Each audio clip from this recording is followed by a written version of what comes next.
கண்ணாடிக்காரர் நல்லா எடுங்க, அதான் முக்கியமானது. நாளைக்கு எல்லாத்துக்கும் தெரிஞ்சு வைக்கிறாரு அவர் தான்.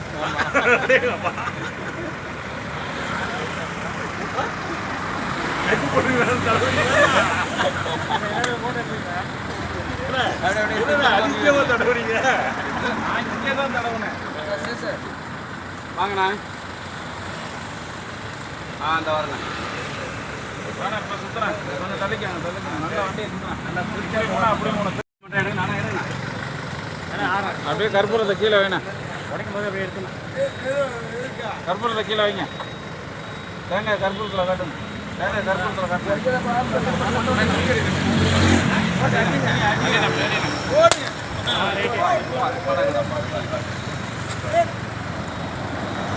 சரி, இப்போ எல்லாரும் இல்லைங்கண்ணா.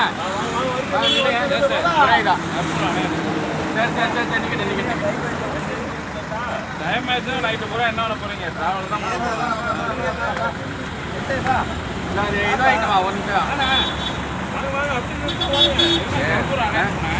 இப்போ எல்லாம் நின்ன அதில் வீடியோவா அதில் போட்டு வீடியோ தான் எடுக்கிறாரு. அது ஜட்டி போட்டது பேண்ட் போட்டதெல்லாம் எடுக்காத, அது மூஞ்சி மட்டும் கவர் பண்ணிக்கோ. வேகண்ணா பின்னாடி வேணா போதுமா பார்த்துங்க. அன்றையிலிருந்து இன்று வரை 41 ஆண்டுகளாக மே 5 வணிகர் தினமாக நாம் கொண்டாடி வருகிறோம். 41 ஆண்டுகளும் 41 மாநாடுகள் நடத்தி 41வது மாநாடு இன்று கோவையில் நடக்கிறது என்றால் அதுதான் வணிகர் காவலர் தலைவர் வெள்ளையன் அவர்களுக்கு நாம் செய்கின்ற பெருமையான காரியம். உழைத்து பிளக்கும் நம் உரிமையை நிலைநாட்டிய நாள் தான் மே 5 மாநாடு என்று நாம் நடத்தி கொண்டிருக்கிறோம். அன்பானவர்களே, 15 ஆண்டுகளுக்கு முன்பாகவே தலைவர் வெள்ளையன் அவர்கள் வணிகர்களுக்கு இப்படியான பிரச்சனைகள் ஏற்பட போகிறது என்பதை சுட்டிக்காட்டி போராடியவர் தான் தலைவர் வெள்ளையன் அவர்கள். அவர்களோடு டெல்லியில கூட நாங்கள் போய் ஒரு போராட்டத்திலே தயாரிப்பிலும் வணிக வரி சார்ந்த பிரச்சனைகளிலும் வணிகர்களை அழைத்து நம்மளுடைய பேரவை நிர்வாகிகளையும் அனைத்து ஆலோசனை கேட்டு அந்த பட்ஜெட் தயாரிப்பு போன்ற பணிகளை செய்து கொண்டிருப்பது இன்றைய அரசாங்கம். அதற்காக இந்த அரசுக்கு நான் நன்றி சொல்ல கடமைப்பட்டிருக்கிறேன். அதுபோல குமரன் மாவட்டத்தினுடைய பேராட்சி கன்னியாகுமரி சிறப்பு நிலை பேராட்சி பகுதிகளில் 150 கடைகள் அதனால நாங்களும் போல அங்கே கொடி ஏற்றி கொண்டாடிப்போம். அவருடைய உள்ளார்த்தமான நோக்கம் என்ன? உண்மையிலே தலைவனுடைய விசுவாசியாக இருந்தார், தலைவன் உடல்நலம் சென்றிருந்தார், உண்மை இருந்தாலும் கூட நாங்கள் அந்த மாநாட்டிற்கு திரளாக சென்று பேரவை தலைவர்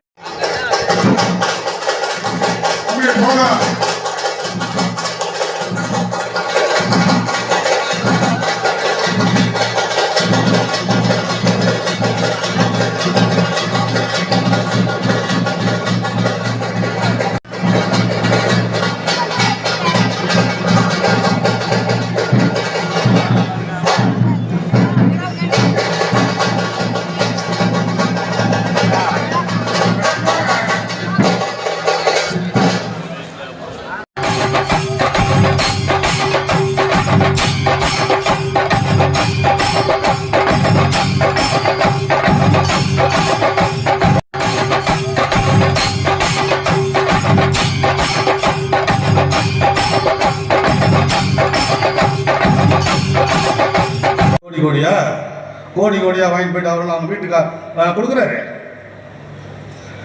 அவரை கேளுங்கன்றாங்க என்கிட்டயே. சரி, இதுக்கு மேலே இவர்கிட்ட பேசி பிரயோஜனம் இல்லை அப்படின்ட்டு நிறைய சிரமங்க, எவ்வளோ சிரமம் தெரியுமாங்க, எவ்வளோ இடையூறு தெரியுமாங்க. இதற்கெல்லாம் மத்தியில்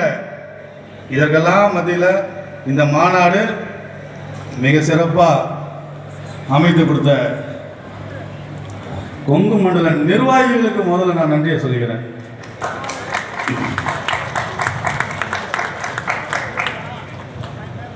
அதே போன்று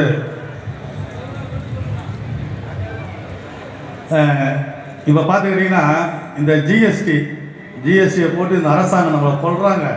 மத்திய அரசாங்கத்தை கேட்டால் தமிழ்நாட்டின் ஒவ்வொரு குடியிருந்து நீங்கள் இங்கே வந்து கலந்து கொண்டிருப்பது எங்களுக்கு மிகவும் சந்தோஷத்தை அளிக்கிறது. अभी हमने देखा कि यहाँ पे आप लोगों ने ये एक पत्रिका एक बुकलेट बनाई है जिसमें केवल तमिलनाडु के व्यापारियों की समस्या नहीं, लगभग पूरे देश के व्यापारियों भारतीय उद्योग व्यापार मंडल लगातार कर रहा है। நாங்கள் நமக்காக நமது உறவுகளை भारतीय उद्योग व्यापार मंडल लगातार कर रहा है। நாங்கள் நமக்காக நமது உறவுகளை आसाम हम बांग्लादेश बॉर्डर तक हर व्यापारियों ऑनलाइन की समस्या से पीड़ित है। காஷ்மீரில் இருந்து மாதிரி அந்த இளைஞர்களை பயன்படுத்திக்கலாம். அந்த அட்ரஸ்லாம் கிடைச்ச பிறகு இணைய வழி மூலமாக ஆன்லைன் வர்த்தகம் சொல்லுகின்றோம் அல்லவா, யூக வேக வணிகம்னு சொல்றாங்க, முன்கள வணிகம்னு சொல்றாங்க.